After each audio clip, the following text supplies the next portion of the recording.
Hello दोस्तों, slide scope के इस नए वीडियो में आप सभी का वेलकम। ये हमारा पावर बीआई ट्यूटोरियल वीडियो है जिसमें पावर बीआई डैशबोर्ड को हम यहाँ पे रिव्यू कर रहे हैं और कैसे बनाया है ये सीख रहे हैं। तो ये जो हमारी पावर बीआई की रिपोर्ट है इसमें आप देख सकते हैं कस्टमर लोकेशंस डिफरेंट डिफरेंट यहाँ पे दी हुई है जिनको सेलेक्ट करके एज अ फिल्टर हम यूज कर सकते हैं। देन यहाँ पे प्रोडक्ट कैटेगरीज दी गई हैं, जो भी डिफरेंट प्रोडक्ट उस ई कॉमर्स वेबसाइट के ऊपर अपलोडेड थे वो सारे प्रोडक्ट के यहाँ पे प्रोडक्ट कैटेगरी है। देन जब कस्टमर ने रिव्यू दिया तो नेगेटिव था, न्यूट्रल था, पॉजिटिव था, और जो परचेज थी वो वेरीफाइड परचेज थी, यस या नो, इसकी डिटेल है। और आप यहाँ पे देख सकते हैं कि जो भी हम यहाँ पे चेंजेस करें या जब भी हम फिल्टर लगा रहे हैं तो ये सारे विजुअल्स यहाँ पे इंटरैक्ट, ये फिल्टर इंटरैक्ट कर रहा है उन विजुअल्स के साथ और यहाँ पे डेटा चेंज हो रहा है। तो यही डैशबोर्ड बनाना आज हम सीखेंगे, e commerce review sentiment analysis dashboard. तो इस डैशबोर्ड को बनाने के लिए सबसे पहले हम लोगों को डेटा को समझना पड़ेगा। यहाँ पे जो हमारा डेटा है उसमें हर रिव्यू को एक आईडी दी गई है। ये एक एक्सेल या सीएसवी वर्जन में आपको मिलेगा, इसका लिंक आपको प्रोवाइड कर दिया जाएगा। हर रिव्यू में कस्टमर ने कोई रेटिंग दी है, 5, 4, 3, 2, 1, कुछ भी दे सकते हो वो। और एक हर रिव्यू की लेंथ है कि वो ज़्यादा लिख रहा है कंटेंट उस रिव्यू में या फिर कम। तो कभी कभी ये होता है कि क्या अगर उसने ज़्यादा टेक्स्ट लिखा है तो क्या ज़्यादा टेक्स्ट लिख रहा है तो पॉजिटिव लिख रहा है, या कई बार ऐसा होता है कि अगर उसे कुछ नेगेटिव रिव्यू देना है तो वो लॉन्ग टेक्स्ट लिखता है। उसी तरह से हेल्पफुल वोट कितने हैं उस रिव्यू आईडी में, कि कितने लोगों को लगा कि ये रिव्यू हेल्पफुल है, और अभी कितने दिन हो गए हैं जब उन्होंने परचेज किया, जब ये रिव्यू दिया, किस कैटेगरी का प्रोडक्ट खरीदा, उनका रिव्यू पॉजिटिव था या नेगेटिव था, उनकी जो परचेज थी वो वेरीफाइड हुई या नहीं हुई, कस्टमर की लोकेशन यूएस, यूके, यूएई कहाँ की थी। और ये तो हमने बाद में बनाया, ये हम बताएंगे कैसे। नाउ ये डेटा हमें एक्सेल या सीएसवी में मिलेगा, तो हम पावर बीआई डेस्कटॉप ओपन करके यहाँ से गेट डेटा, एक्सेल वर्कबुक या टेक्स्ट सीएसवी उस फाइल को यहाँ से सीधे लोड कर लेंगे। और लोड होने के बाद डेटा यहाँ पे इस तरीके से ये डेटा पेन में दिखने लगेगा। इस डेटा में ये सारी फील्ड हैं, ये फील्ड एडिशनल बनाई गई है। नाउ सबसे पहले हम लोग केपीआईज की बात करते हैं। तो ये जो केपीआईज है ये कार्ड विजुअल्स हैं। इन कार्ड विजुअल्स में हम किसी सिंगल फील्ड को यहाँ पे दिखा सकते हैं, जैसे यहाँ पे हम टोटल रिव्यूज दिखा रहे हैं।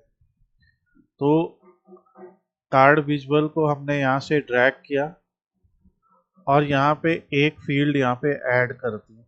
जैसे सिंपली अगर देखें कार्ड विजुअल, इस तरीके से आप उसे एडजस्ट कर लीजिए, और कोई भी न्यूमेरिकल फील्ड जैसे रिव्यू लेंथ ये हमने ऐड कर दी।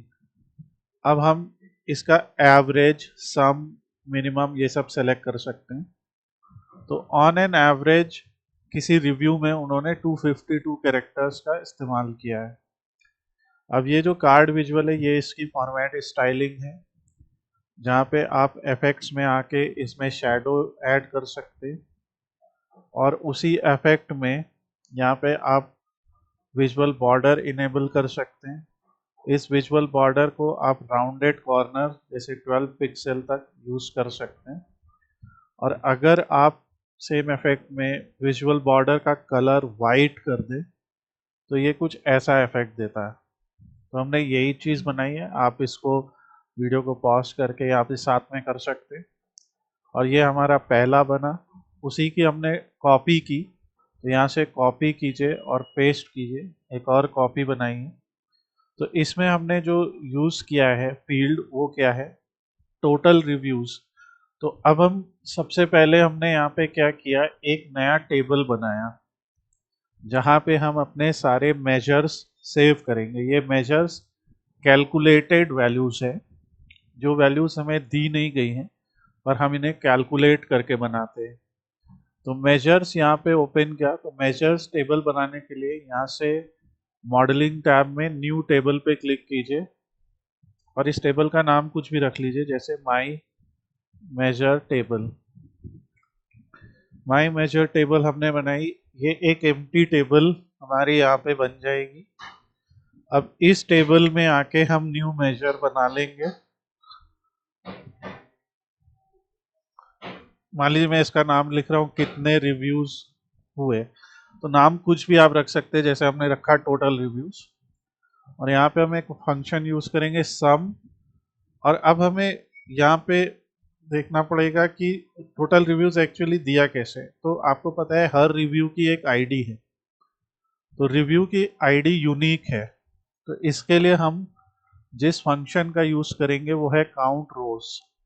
काउंट रोज में अगर हम इस टेबल में काउंट कर लें कि कितनी रोज हैं, क्योंकि ये टेबल में जो डेटा दिया गया है उसमें हर रो एक रिव्यू को रिप्रेजेंट कर रही है। तो बस हमें इस टेबल का नाम यहाँ पे लिख देना होगा। और यहाँ पे अगर हम इसको चेक करते हैं तो साफ साफ पता लगेगा कितने रिव्यूज हुए। यहाँ से हम इसको अगर ऐड करेंगे, कितने रिव्यूज हुए, सेम 250।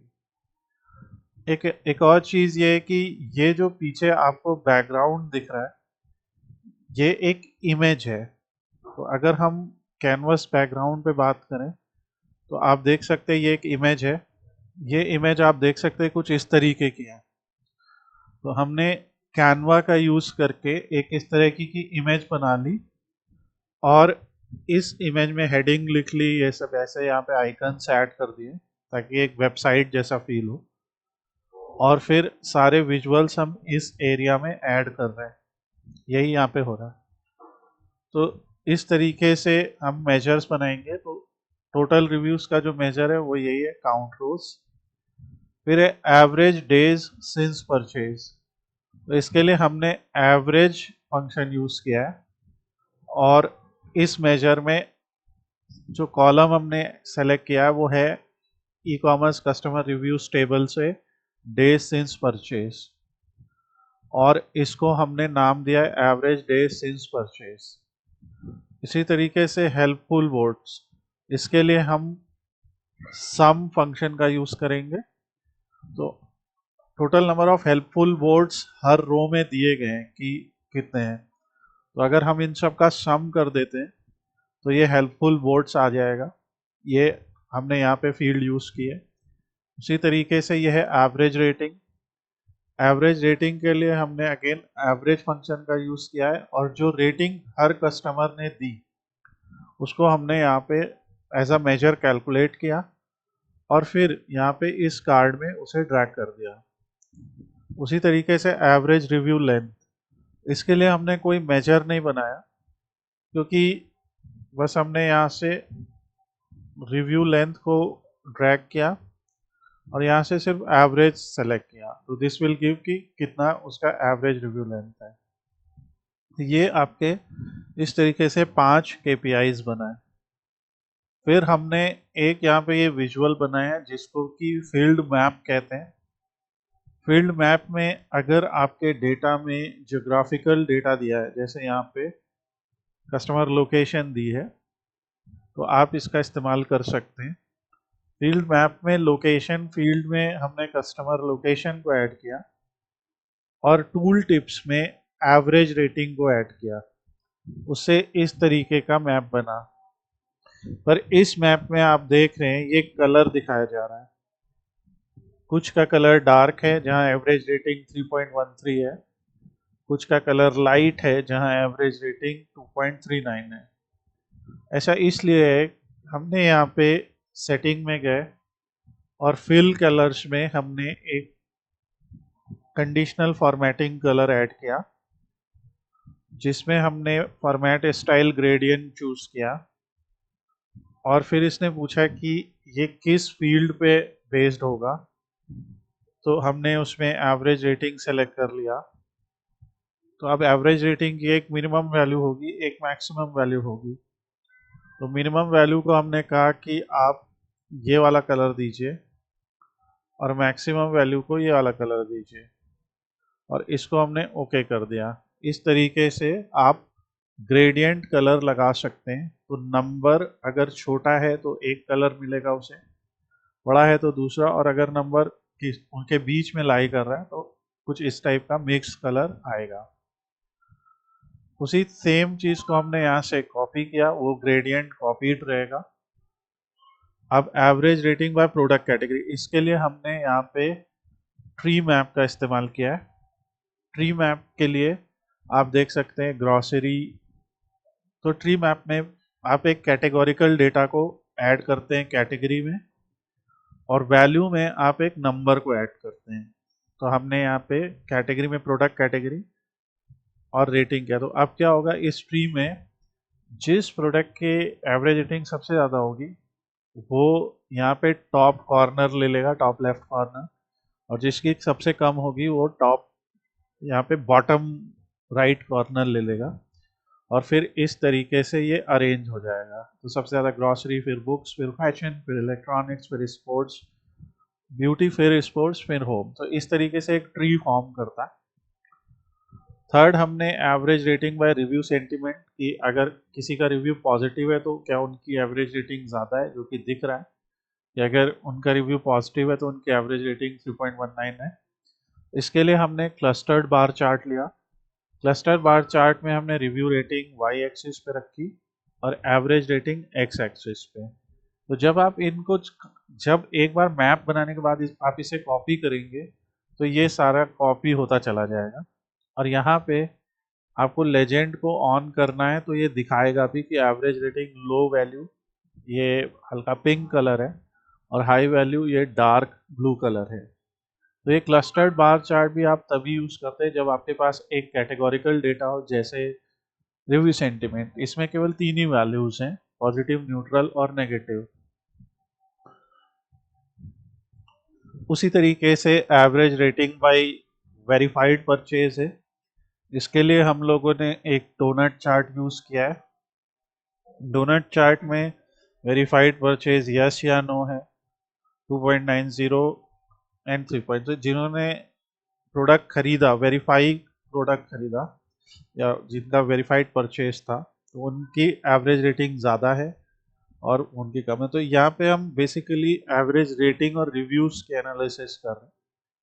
अब जैसे ये ग्राफ बना था, ये हॉरिजॉन्टल था जिसे क्लस्टर्ड बार कहते हैं, तो ये वर्टिकल है जिसे स्टैक्ड बार कहते हैं या स्टैक कॉलम कहते हैं, सॉरी। तो स्टैक कॉलम में भी आपने यही किया कि अब यहाँ पे रेटिंग बिन्स बनाए। तो इसके लिए हमने क्या किया, यहाँ पे ये रेटिंग दिया है, एक नंबर है। रेटिंग की वैल्यू आपको पता है 2.6 से 3.19 तक है। तो इसको हमने यहाँ से न्यू ग्रुप पे क्लिक किया। तो मिनिमम वैल्यू 1 है, मैक्सिमम वैल्यू 5 है। तो आप यहाँ पे देख सकते हो ये एवरेज रेटिंग की मिनिमम मैक्सिमम है और ये मिनिमम और मैक्सिमम है। तो इसमें मिनिमम वैल्यू 1 है, मैक्सिमम 5 है।